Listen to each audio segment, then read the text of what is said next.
আমরা জানি যে বর্তমান কোরআন এবং সহিহ সুন্নাহ শোনার মানুষ জগতে অনেক বেড়ে গেছে, কমেনি। আমি আগেও দেখেছি, এখন যদি কোরআন হাদিসের কোনো জায়গায় মাহফিল হয়, দিনে হোক আর রাতে হোক, আগের থেকে অনেক বেশি লোকজন যায়। জানে যে কোরআন এবং হাদিস শোনার পরে যদি আমরা সেই পথে চলতে পারি তাহলে আমাদের জীবনটা বিফল যাবে না। তা আমার দিনী বন্ধু, আপনারা ঠান্ডায় বসে আছেন, আপনাদের কষ্ট হচ্ছে, তা আমি স্বচক্ষে দেখতে পাচ্ছি। কিন্তু যারা বসে থাকবেন অল্প একটু সময়, কোরআন হাদিস শোনার পরে আল্লাহ তার বিনিময় দেবেন।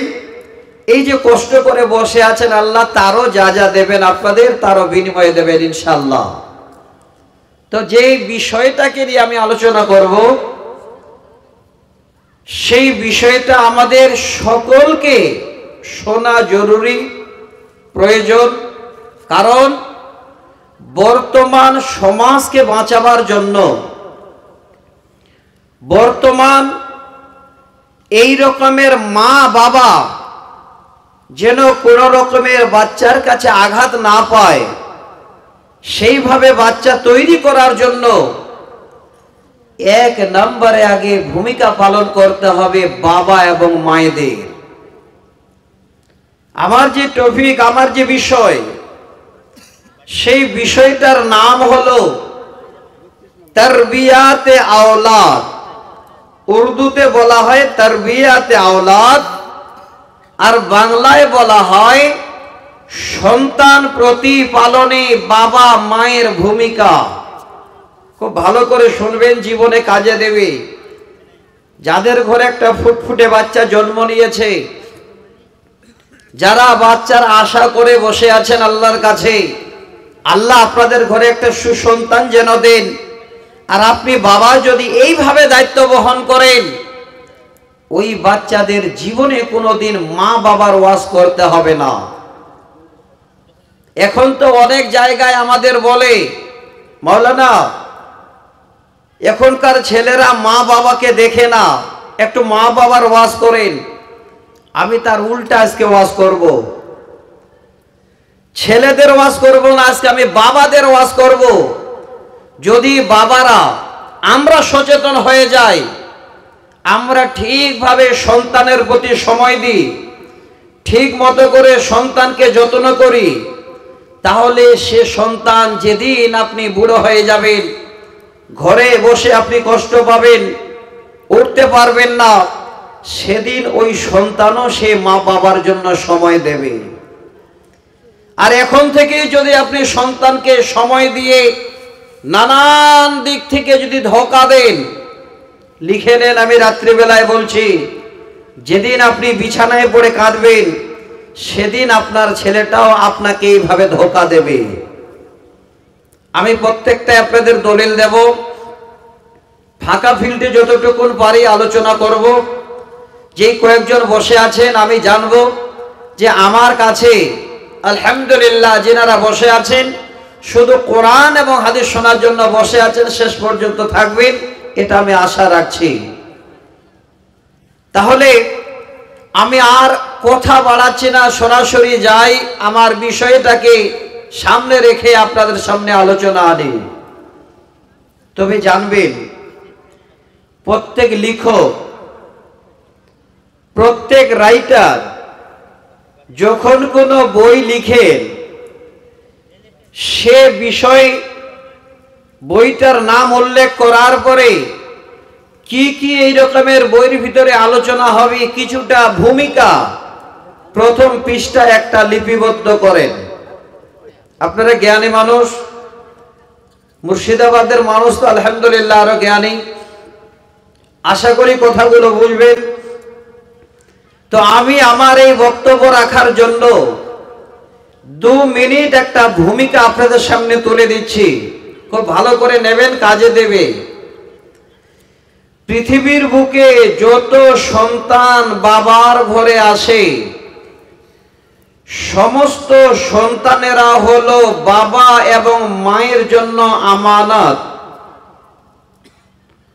আর এই আমানতের দিয়ানাতদারি করা, এই সন্তানদের রাইয়া, যাকে বলা হয় মালিক, যাকে বলা হয় রাখাল, এই রাখালি করা, দেখভাল করা সমস্ত বাবাদের জন্য ওয়াজিব। শুধু আলেম ওলামার মাস্টারদের জন্য নয়, যত বাবা মা আছে সকলের জন্য। এবার আপনি বলবেন, মাওলানা আমরা তো যথেষ্ট যত্ন নিই, সন্তানকে ভালো ভালো খাবার দিই, আমাদের সন্তানদের ভালো ভালো জামা কাপড় পরাই, দামি দামি কাপড় কিনে আমরা সেই বাচ্চাদের পরাই, ভালো জায়গায় ছেলে মেয়েদের ঘোরাই। এটাই যেন আপনার সন্তানের পরিপূর্ণ দায়িত্ব নয়। যারা গার্জিয়ান আছেন, যিনারা মা বোন বসে আছেন, আপনারা একটু শুনবেন। তখনই আপনি একজন পরিপূর্ণ গার্জিয়ান হতে পারবেন, ছেলে মেয়ের দায়িত্ব আপনি তখনই পূরণ করতে পারবেন, খাবার সাথে সাথে, জামা কাপড় পরার সাথে সাথে, ছেলেদের লক্ষ্য রাখার সাথে সাথে, ছোট থেকে যেই বাবা যেই মায়েরা ছেলেদের দ্বীনের তারবিয়াত শিক্ষা দেবে, দ্বীনের শিক্ষা দেবে এবং আখলাক সম্বন্ধে আলোচনা করে ছেলে মেয়েদেরকে চরিত্রবান বানাবে, জেনে রাখবেন সমস্ত মা বাবার জন্য এই কাজগুলো করা হলো ফরজে মানসাবি।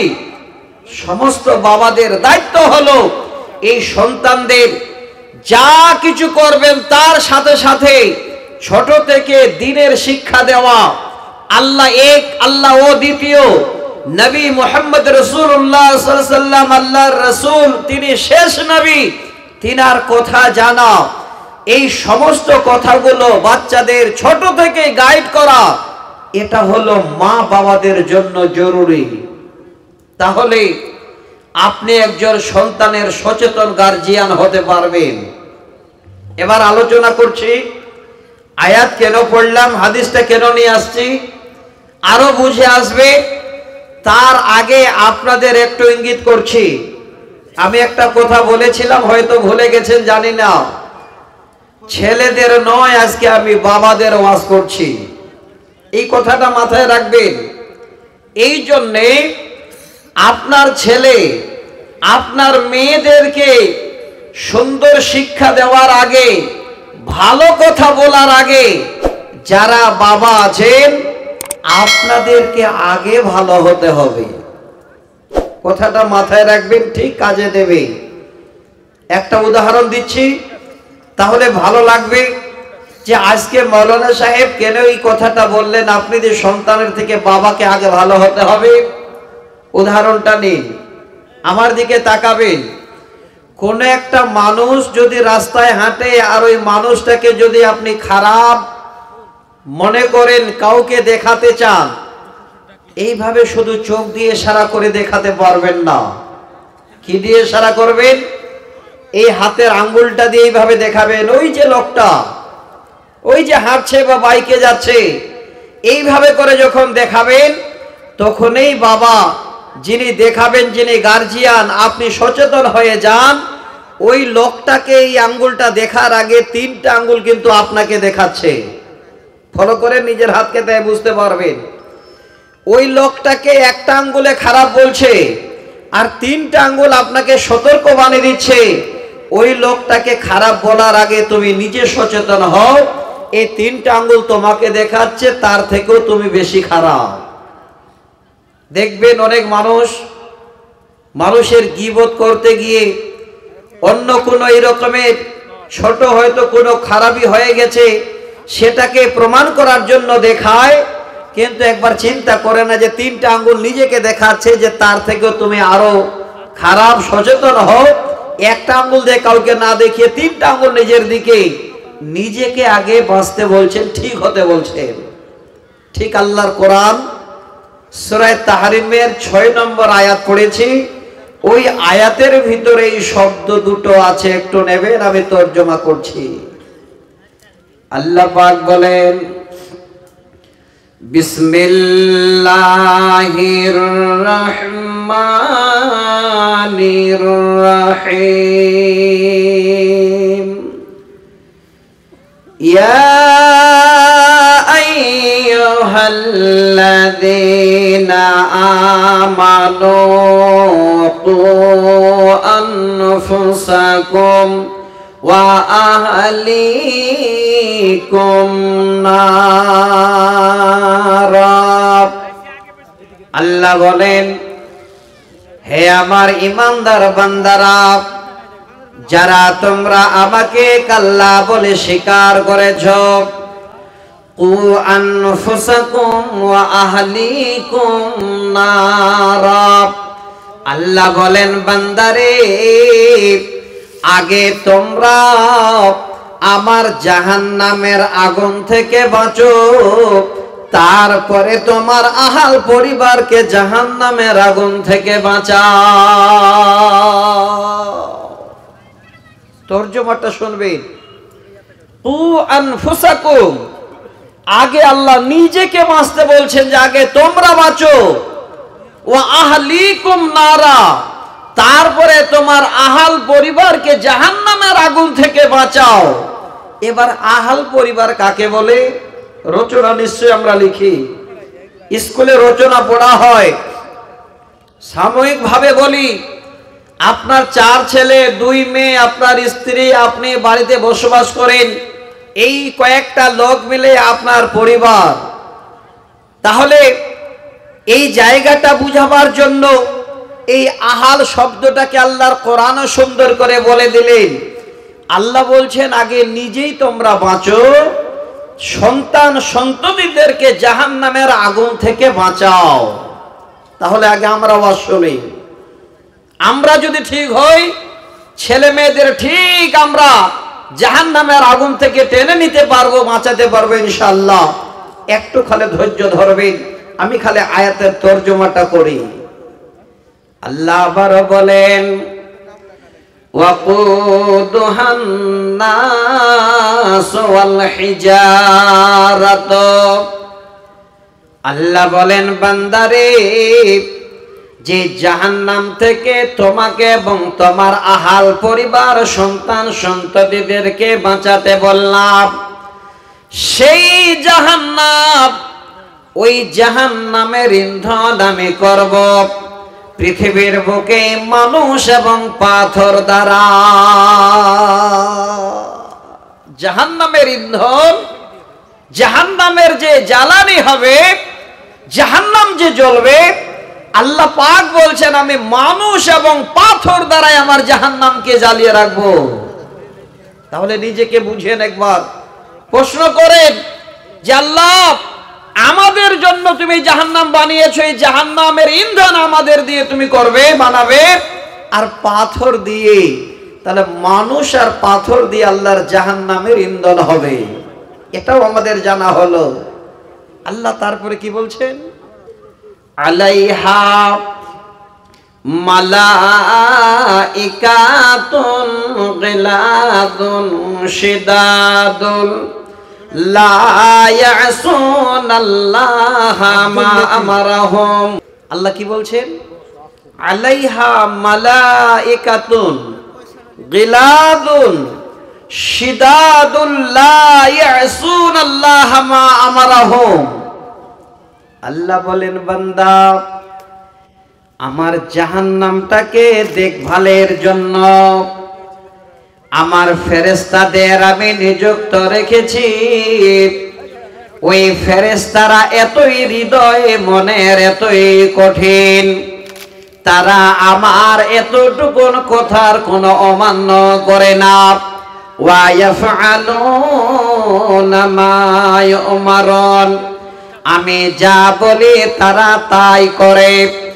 আল্লাহ পাক বলেন, হে বান্দা, যারা ঈমান এনেছো আমার উপরে, আমাকে আল্লাহ বলে বিশ্বাস স্থাপন করেছো, হে ঈমানদার বান্দারা, তোমরা সবাই আমার জাহান্নাম থেকে বাঁচো, এবং তোমার ছেলে মেয়েদেরকে জাহান্নামের আগুন থেকে বাঁচাও। এইটুকু আমার বিষয়, এইটুকু আয়াতের উপরে আমার আলোচনা। যতগুলো কথা বলবো ইনশাআল্লাহ সমস্ত এই আয়াতটাকে কেন্দ্র করে বলবো, প্রত্যেকটাই দলিল দিয়ে। এবার একটা হাদিস শোনাচ্ছি সহিহ বুখারী থেকে। হাদিসের রাবি হযরত আব্দুল্লাহ ইবনে উমর রাদিয়াল্লাহু তাআলা আনহু, হাদিস নাম্বার 893 893। যারা এখানে বসে আছেন আমার যুবক বন্ধু, আমার বাপজানেরা, আমার মায়েরা, বোনেরা, বর্তমানে আপনারা যদি মনে করেন, একটু চিন্তা ভাবনা করেন যে হাদিসটাকে আমি মাওলানার কাছে শুনলাম, আমি নিজে দেখব, নিজ চোখে আমি পড়ব, তাহলে আপনারা হাদিস নাম্বারটা দিয়ে কিংবা আমি শব্দগুলো বলছি সেই শব্দটা দিয়ে একদম গুগলে গিয়ে মোবাইলে সার্চ দেবেন, সঙ্গে হাদিসটা সামনে বেরিয়ে আসবে। যেই ভাষায় আপনি পারেন সেই ভাষায় ওখানে জানতে চাইবেন, সেই ভাষায় হাদিসটা আপনি দেখতে পাবেন ইনশাআল্লাহ। আমি প্রত্যেকটাই আপনাদের জেনে শুনে একের পর এক সেই মোবাইল থেকে শুরু করে, কিতাব থেকে শুরু করে সম্পূর্ণটাই সত্য করে আপনাদের সামনে কথাগুলোকে আমি তুলে দিচ্ছি, যেন এতটুকুন কোনো মিথ্যার অবকাশ না যায়। ভাইজান আমার, এবার হাদিসটা শোনাচ্ছি। এই হাদিসে প্রথম শব্দটা আমভাবে আল্লাহ রাসূল বললেন। কি বললেন? কুল্লুকুম রাইন ওয়া কুল্লুকুম মাসউলুন আন রাইয়াতিহি। পৃথিবীর মানুষ আমরা হলাম যেন সকলে আল্লাহ রাব্বুল আলামিনের কাছে দায়িত্ববান, আর এই দায়িত্ব সম্বন্ধে আল্লাহ কিয়ামতের দিনে সেদিন আমাদের জিজ্ঞাসা করবে। তাহলে আমরা সবাই দায়িত্ববান, এটা আমভাবে বললেন, কিন্তু পরের তিনটা শব্দ একদম সুন্দর করে খাস করে নাম ধরে ধরে বললেন। তিনটা শব্দ শোনেন। এক নাম্বার হলো ফাল ইমাম রাইন ওয়া হুয়া মাসউলুন আন রাইয়াতিহি। নবী বলেন, যারা হলেন গ্রামের ইমাম। এবার ইমাম মানে সবাই আমরা জানি মসজিদের ইমাম। ইমাম মানে জানি আপনাদের গ্রামের মাওলানা যিনি নামাজ পড়ান তিনি ইমাম। ইমাম মানে এখানে মাওলানা নয়, ইমাম মানে আলেম ওলামারা নয়, এখানে ইমাম মানে হলো যারা গ্রামের মোড়ল, ইমাম মানে হলো যারা গ্রামের মাতব্বর, ইমাম মানে হলো গ্রামের ওই দায়িত্ববান, যাদের দ্বারাই গ্রামের ফয়সালা হয়, যাদের দ্বারাই গ্রামের পরিপূর্ণ বিচার সালিশ হয়, যাদের দ্বারাই এই গ্রাম পরিচালিত হয়। আল্লাহ রাসূল বলছেন যারা হলেন ইমাম, ফাল ইমাম রাইন ওয়া হুয়া মাসউলুন আন রাইয়াতিহি।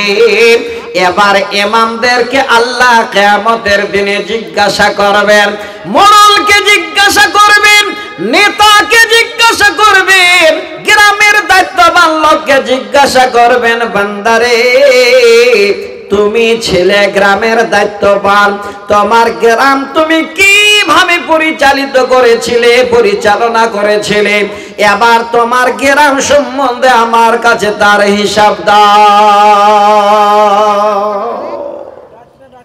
গ্রামের ইমামকে হিসাব দিতে হবে। এবার এই দুটো শব্দ আপনাদের বলবো, আমার যেটা বিষয় এই দুটো শব্দকে আপনাদের একদম কঠিন করে শোনাতে যাচ্ছি, শুনবেন, আশা করি ভালো লাগবে। দ্বিতীয় নম্বরে নবী বলছেন ওয়ার রাজুল রাইন ফি আহলিহি ওয়া হুয়া মাসউলুন আন রাইয়াতিহি। এখানে রাজুলন শব্দের মানে হলো যারা বাড়ির দায়িত্ববান। এবার বাড়ির দায়িত্ববান কারা ভাবেন? যারা হলেন 4 ছেলে 2 মেয়ে, নিজের বিবির গার্জিয়ান। হলেন বাবা। হ্যাঁ ভাই আমার, হ্যাঁ বাবারা আমার, আমি আপনাদের বুঝাতে চাচ্ছি, দেখেন ছেলে মেয়েদের দায়িত্ব কেমন বাবাকে পালন করতে হবে, ছেলে মেয়েদের দায়িত্ব বাবাকে কেমন বহন করতে হবে। যদি বাবারে আপনি আপনার ছেলে মেয়েদের দায়িত্ব বহন না করেন, তাহলে কিয়ামতের দিনে বাবা আগে আপনাকে ধরা পড়তে হবে। নবী বলছেন ওয়ার রাজুল রাইন ফি আহলিহি, এখানেও আহাল শব্দটা আসলো কোরআনের আয়াতেও আহাল এসেছে। আল্লাহ বলেন, নবী বলেন, হে পৃথিবীর উম্মত, যারা হলে তোমরা বাড়ির দায়িত্ববান, তোমার পরিবারের দায়িত্ববান, এখানে খাস করে বাবাকে বলা যায়। যারা হলেন বাবা, কিয়ামতের দিনে সেদিন তোমার আহাল পরিবার, ছেলে মেয়ে, তোমার বিবি সম্বন্ধে জিজ্ঞাসিত হবে আল্লাহর কাছে। সেদিন বাবাদের যেন সুন্দর করে নিজের ছেলে মেয়েদের দায়িত্ব কেমন বহন করেছি তার জবাব দিতে হবে। তাই জন্য বলেছিলাম, যদি বাবারা আপনারা আমরা নিজের সন্তানের দায়িত্ব বহন না করে, আপনার সন্তান, আপনার ছেলে, আপনার মেয়ে যদি জালসা নামে এবার জালসা শুনতে এসে রাস্তায় জেনা করে বসে, গুনাহ করে বসে, বাবা যদি ছোট থেকে আপনি দায়িত্ব না বহন করেছেন, কিয়ামতের দিনে এই ছেলে মেয়েদের পাপের ভার বাবা আপনাকে বহন করতে হবে। আগে বাবারা আমরা সচেতন হই, দেখবেন আপনাদের নিজের জীবন তৈরি হবে সন্তানদেরকে নিয়ে। আপনি যেন দুনিয়ার বুকে এই রকমের ভালো কিছু দেখতে পাবেন। খালি একটু ধৈর্য ধরেন, যাদের ঘরে একটাও সন্তান আল্লাহ দিয়েছেন সেই বাবারাও আমার কথাটাকে কান দেবেন। তাহলে কিয়ামতের দিনে বাবা ধরা পড়ে গেল। আমার মায়েরা এবার মনে মনে ভাবছে, যাক ধরা পড়লো তো গ্রামের ইমাম, ধরা পড়লো আমার স্বামী, আমরা তো বেঁচে গেলাম না গো মা। শোনেন, আমি হাদিস শোনাচ্ছি, আপনাদেরকেও ধরা পড়তে হবে। ছেলে মেয়েদের দায়িত্ব আপনাদেরও হাতে আছে। এবার হাদিসের শব্দটা শোনার আগে আপনাদের কথাটা একটু বুঝাই, তাহলে বুঝে আসবে। কোন স্বামী বা কোন সন্তানের বাবা ছেলে মেয়েদের প্রতিপালন করতে গিয়ে রাত দিন 24 ঘন্টা যদি বাড়িতেই থাকে, ছেলে মেয়েদের দেখভাল করে, ওই সংসারে জিন্দেগিতে উন্নতি হবে না। ওই সংসারে জীবনে কোনোদিন ভালো খাবার জুটবে না। তাহলে পুরুষদেরকে দায়িত্ব বহন করে রুজি রুটির জন্য বেরিয়ে যেতে হবে। আপনাদের এরিয়ারে আমি উদাহরণ দিচ্ছি, সকাল যখন হয়ে যায়, অনেক ভাইরা আমার আছেন যারা রাজমিস্ত্রির জোগাড়ি দেন, যারা ব্যবসার জন্য বেরিয়ে যান, যারা আরো অন্য কোন কাজের জন্য মাঠে যান। ওই পুরুষ মানুষেরা যখনই বাড়ি থেকে বেরিয়ে গেল, হ্যাঁ মা, হ্যাঁ বোন আমার, যারা পর্দার আড়ালে বসে আছেন কথাটাকে একটু শুনবেন। সকাল 7টায় যদি আপনার স্বামী বাড়ি ছেড়ে বেরিয়ে গেল, এবার সন্ধ্যা 7টায় ফিরছে, ওই সকাল 7টা থেকে সন্ধ্যা 7টা পর্যন্ত হলেন আপনি বাড়ির দায়িত্ববান। ওই সময় সম্বন্ধে আল্লাহর কাছে আপনাকে জবাব দিতে হবে। সহিহ হাদিস, নবী বলছেন ওয়াল মারআতু রায়াতুন ফি বাইতি জাওজিহা ওয়া হিয়া মাসউলাতুন আন রায়াতিহা। আল্লাহ রাসূল বলছেন, স্বামী যখন বাড়িতে নাই, ওই টাইমটা হলো সমস্ত বিবিরা বাড়ির মালিক। হে মা, হে বোন আমার, ওই টাইম সম্বন্ধে কিয়ামতের দিনে আল্লাহ আপনাদের জিজ্ঞাসা করবেন, ওরে বান্দি, আমি তোমাদের দায়িত্ব দিয়েছিলাম তোমার স্বামীর ঘরের, কিভাবে তুমি তোমার স্বামীর ঘর দেখভাল করেছ, তোমার স্বামীর ছেলে মেয়েদের দেখভাল করেছ, তুমি নিজের স্বামীর বিবি আমানত কিভাবে ঘরে থেকেছো, এবার তুমি আমার কাছে ওই সময়টার হিসাব দাও। তাহলে বাবা ধরা পড়লো, মা ধরা পড়লো। আপনারা আমরা উভয় মিলে যদি আবার দায়িত্ব বহন করি, আপনার ঘরে প্রত্যেকটা সন্তান তৈরি হবে সোনার টুকরো ইনশাআল্লাহ। এটাই আমি বুঝাতে চাচ্ছি আপনাদের। একটু দয়া করে কথাগুলোকে কান দেবেন। মা জননী, স্বামী থাকবে না, ওই টাইমটা আপনি হলেন বাড়ির মালিক, ছেলে মেয়েদের দায়িত্ব বহন করনেওয়ালি। আপনি নিজেই স্বামীর আমানত স্ত্রী, আপনি নিজেই যেন আপনার স্বামীর ঘরে হেফাজতে থাকবেন। আল্লাহর রাসূল বলছেন ওই সম্বন্ধে মেয়েদের আল্লাহর বান্দীদের আল্লাহ জিজ্ঞাসা করবেন। তাহলে স্বামী যদি ঘরে না থাকে, দায়িত্ব মায়েরা। একটা হাদিস শোনাই, ভালো লাগবে।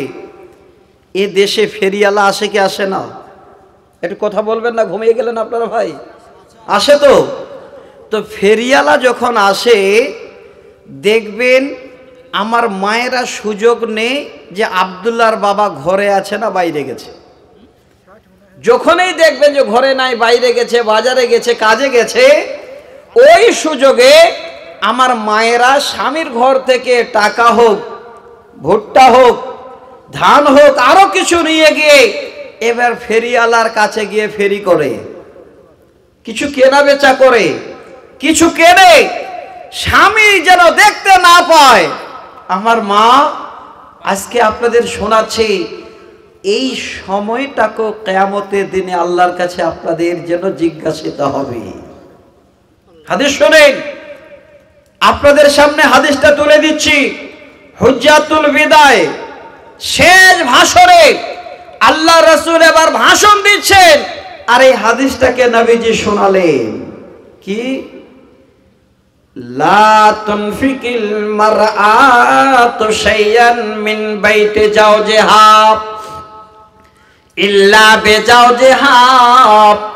কিলা ইয়া রাসূলুল্লাহ ওয়ালাত তাআমা ক্বালা যাকা আফজালু আমওয়ালিনা। আমার মায়েদের বলবো, যারা দায়িত্ববান একটু হাদিসটাকে শুনবেন। নবী বলছেন, হে পৃথিবীর নারীরা, লা তুনফিকিল মারআতু শাইয়ান মিন বাইতি জাওজিহা। তোমার স্বামীর ঘর থেকে তোমার স্বামীর বিনা অনুমতিতে একটা রাই দানা বরাবর যেন তোমরা কোনোদিন খরচ না করো। স্বামীর বিনা ইজাজতে স্বামীর ঘর থেকে একজন মহিলা যেন কিছু খরচ না করে, কাউকে না দেয়। ইল্লা বিজাওজিহা। কিলা ইয়া রাসূলুল্লাহ। এবার আল্লাহর রাসূলের কাছে জিজ্ঞাসা করা হলো, ওগো আল্লাহর রাসূল, ওগো আল্লাহর নবী, আপনার কাছে জানতে চাই। কিলা ইয়া রাসূলুল্লাহ ওয়ালাত তাআমা। নবী গো, কাউকে যদি কিছু খানা দেওয়া হয়, কেউ যদি এসে বার খানার আবেদন জানায়, খাবার জন্য দূর যায়, এসে বলে, ওই সময় তাহলে আমরা কি করব? নবী বলছেন, হে পৃথিবীর নারীরা শোনো, ক্বালা যাকা আফজালু আমওয়ালিনা। তোমার স্বামীর মালের মধ্যে, তোমার স্বামীর সম্পদের মধ্যে এই খাবারটাও হলো একটা অতি উত্তম সম্পদ। অতএব হে পৃথিবীর নারীরা, তোমার স্বামীর ঘর থেকে তোমার স্বামীর বিনা এজাজতে আপনারা যেন ওই খাবারটাও কাউকে না দেন। যদি খাবার দিতে হয়, আগে স্বামীর কাছে এজাজত নেন, স্বামীকে ফোন করে বলেন, স্বামী ঘরে থাকলে আগে একবার যাচাই করে নেন, তারপরে আপনি খাবার দেন। তার আগে যেন খাবারটাও আপনি কাউরে না দে, ধরা পড়বেন আল্লাহর কাছে। আমি এই জন্য 2-3টা হাদিস শোনালাম। তৈরি হন, ছেলে মেয়ে কি করে মানুষ করবেন, ছেলে মেয়ের দায়িত্ব মা বাবার কেমন, যদি দায়িত্ব বহন না করেন তাহলে বাবার মা আমরা যারা আছি আল্লাহর কাছে সেদিন ধরা পড়ব। এই ছেলে মেয়েদের জন্য আমাদের কপাল খারাপ হয়ে যাবে। একটা কথা বলি আপনাদের, হ্যাঁ তো অবশ্যই বলবেন, আমি জানি, স্বচক্ষে দেখলাম আপনাদের এরিয়াতে, গ্রামে, আশেপাশে, মোড়ে যত চার দোকান আছে আমাদের এরিয়াতে নেই। আর এই চার দোকানে গিয়ে অনেক বাবারা সকাল 6টা থেকে নিয়ে সকাল 10টা 11টা পর্যন্ত চার দোকানে চা খায় আর ভাষণ দেয়। ছেলে মেয়ে কি হলো, কিভাবে পরিষেবা পেল, অনেক বাবা চিন্তা ভাবনা করে না। শোনেন, চার দোকানে ভাষণটাও দেওয়া হয়। আমার 4 ছেলে 2 মেয়ে, জন্ম দিয়ে ছেড়ে দিয়েছি, কি করে ভাবে খাবি বাবা তোরা খা, আর আমি তোদের দায়িত্ব নিতে পারছি না। বাবা, আজকে এই জন্যে আপনাদেরকে আমি ওয়াজ শোনাচ্ছি, যদি কোনো বাবা কোনো মা এইভাবে কোনো সন্তানকে জন্মের পর থেকে শুরু করে মৃত্যু পর্যন্ত দায়িত্ব বহন না করেন, সন্তানকে যদি বাবা ধোঁকা দিয়ে মরেন, আল্লাহর জান্নাত নামক জান্নাতটা আপনার জন্য হারাম। সহিহ বুখারীর হাদিস, হাদিস নাম্বার 7150। প্রথমে হাদিসটা পড়েছিলাম, বাবারা খুব মনোযোগ সহকারে শুনে নিন, এবার হাদিসের তরজমাটা করছি। নবী বলেন, মা মিন আবদিন ইয়াস্তারইহিল্লাহু রা'য়াতান ইয়ামুতু ইয়াওমা ইয়ামুতু ওয়া হুয়া গাশুন লিরা'য়াতিহি ইল্লা হারামাল্লাহু আলাইহিল জান্নাহ। একদম এক লাইনের ছোট একটা হাদিস, কিন্তু কত কঠিন। আল্লাহর নবী বলেন, যদি কোনো বাবা, যদি কোনো গার্জিয়ান, যদি কোনো দায়িত্ববান, আল্লাহ যাকে দায়িত্ব দিয়েছেন, 4 ছেলে 2 মেয়ে বা 2 ছেলে 1 মেয়ে, যারা হলেন বাবা, ছেলে মেয়ে জন্মের পরে যদি তাদের নিগরানি না করে, দেখভাল না করে, ছেলে মেয়েদের দায়িত্ব বহন না করে, ইয়ামা ইয়ামুতু ইয়ামা ইয়ামুতু ওয়া হুয়া গাশুন লিরা'য়াতিহি। এই গাশুন শব্দের মানে হলো ধোঁকা দেওয়া। নবী বলেন, এবার মৃত্যু পর্যন্ত সে বাবা যদি ছেলে মেয়েদেরকে ধোঁকা দিয়ে মারা গেল, ছেলে মেয়েদের সঠিকভাবে বিচার দিয়ে গেল না, সঠিক কিছু দিয়ে গেল না, ছেলে মেয়েদের ধোঁকা দিয়ে সে বাবা মারা গেল, এত বড় দায়িত্ব পাওয়ার পরে নবীজি বলেন, ইল্লা হারামাল্লাহু আলাইহিল জান্নাহ। ওই বাবার জন্য আল্লাহর জান্নাত হারাম। যদি কোনো বাবা দায়িত্ব পেয়ে ছেলে মেয়ের দায়িত্ব বহন না করে, ছেলে মেয়েদের ধোঁকা দিয়ে যদি মারা যায়, আল্লাহর জান্নাত নামক জান্নাতটা বাবার জন্য হারাম। তাহলে ভাবেন, ছেলে মেয়েদের কি করে আমাদের মানুষ করতে হবে। আপনার ছেলে মেয়ে আপনার হীরা, আপনার মানি, আপনার মুক্ত। যদি ঠিক মতো করে যত্ন নিতে পারেন, পৃথিবীর বুকে ছেলে মেয়েদের রূপের কোনো দাম নেই, নিজেরও রূপের দাম নেই। সব থেকে দাম হলো এই আমাদের ভিতরে আল্লাহ একটা হৃদয় দিয়েছেন। সব থেকে দামি জিনিস হলো কলব। এর থেকে বড় দামি জিনিস আর মানুষের কিছু হয় না। রূপ লাবণ্য মানুষের কোনো কাজে দেয় না। আজকেই মরে যান, দেখতে আপনি অপরূপ সুন্দরী বা সুন্দর, আমার মায়ের আপনার অপরূপ সুন্দরী। একটা যদি সব থেকে গরিব মানুষ, কমজোর মানুষ মারা যায়, যেই খাটলাতে যেই বিছানাতে নিয়ে গিয়ে শুয়ে দেওয়া হয়, আপনাকেও সেই জায়গায় সেই খাটলাতে করে সেই বিছানাতে নিয়ে গিয়ে শুয়ে দেওয়া হয়। সেখানে এক্সট্রা কোনো কিছুই দেওয়া হয় না। একবার ভাবেন, একজন কবি লিখছে, খ্রিস্টান হইলে কফিনে, মুসলিম হইলে কাফনে, হিন্দু হইলে চিতায় পুড়ে ছাই। ও মানব দুই দিনের দুনিয়াতে গর্ব করার নাই রে কিছুই না।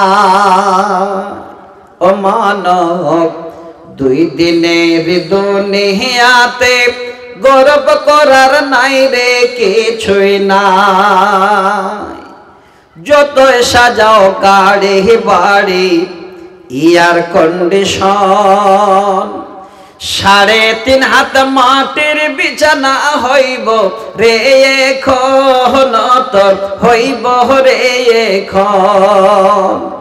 সকাল যদি হইতে পারে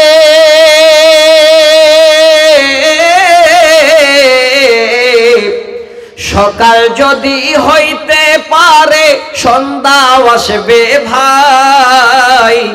ও মানব দুই দিনের দুনিয়াতে গর্ব করার নাই রে কিছুই না। কিছুই নেই দুনিয়াতে। ছেলে মেয়েদের চিন্তা করুন, গাইড করুন। আপনি মারা যাবেন তো ওই ছেলেটা যেদিন আপনাকে স্মরণ করবে, এর বিনিময়টা আপনি কবরে পাবেন। যদি ছেলে মেয়ে ঠিকভাবে গাইড না করেন, ওই ছেলেটা আপনাকে কি বলে ডাকবে আপনি মরার পরে, সেই বাক্যটা যদি না জানে, তাহলে আপনার থেকে আমার থেকে হতভাগা বাবা আর কে আছে? শোনেন সহিহ মুসলিমের হাদিস, 1631 নম্বর হাদিস। হাদিসের রাবি হযরত আবু হুরায়রা রাদিয়াল্লাহু তাআলা আনহু। আমি এই হাদিসটা শোনাচ্ছি, 3 নম্বর শব্দটা আপনাদের তুলে দেব কোরআনের আয়াতের সঙ্গে সম্পর্ক।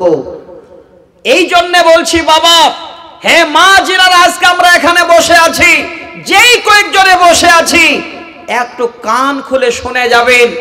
আপনি যদি বাবা ঠিক মতো দায়িত্ব বহন করতে পারেন, তাহলে যেদিন আপনি ওই মাটিতে চলে যাবেন, আপনার সুন্দর শরীরের মাংসগুলো, হাড়গুলো মাটিতে পোকাতে খেয়ে নেবে, আপনার আত্মা আল্লাহর কাছে জমা থাকবে। বাবা আমি আপনাকে বলছি, সেদিন আপনার ছেলে একবার যদি আল্লাহর কাছে গিয়ে এইভাবে করে বলে, রব্বির হামহুমা কামা রব্বায়ানি সগীরা, যদি আপনি সব সন্তান তৈরি করেছেন, ভালো একটা ছেলে তৈরি করে গেছেন, আপনার আত্মা সেদিন এই ছেলের কথার মাধ্যমে, দোয়ার মাধ্যমে সেদিন আপনি যেন নেকি পাবেন। ওই জারিয়া আপনার চলবে, আর কবরে ওই জারিয়া আপনার বন্ধ হবে না। আমি শোনাচ্ছি হাদিস, আগেই বলেছি প্রত্যেকটা হাদিস আপনাদের রেফারেন্স দিয়ে ইবারত সহকারে শোনাবো, যেন আপনাদের মধ্যে কোনো সন্দেহ না থাকে। নবী বলেন, ইজা মাতাল ইনসানু ইনকাতা আনহু আমালুহু ইল্লা মিন সালাসিন সাদকাতিন জারিয়াতিন আও ইলমিন ইনতাফাহু বিহি আও ওয়ালাদিন সালিহিন ইয়াদউ লাহু। হাদিসটা আমরা অনেক আলেম ওলামাদের মুখে সহজে শুনতে পাই, কিন্তু হাদিসটার ভিতরে কি ঢুকে আছে অনেকজন গভীর ভিতরে ঢুকতে পারি নাই। হে বাবা, হে মা আমার, আজকে আপনাদের জন্য এই দায়িত্ব সম্বন্ধে হাদিসটা তুলে দিচ্ছে রে বাপ। আপনি যদি আপনার ছেলেটাকে, আপনার মেয়েটাকে এইভাবে দায়িত্ব বহন করে সুন্দর সৎ চরিত্রবান ছেলে মেয়ে রেখে যেতে পারেন, আপনার কবরে এই ছেলে মেয়ের জন্য যেন জারিয়া আর বন্ধ হবে না।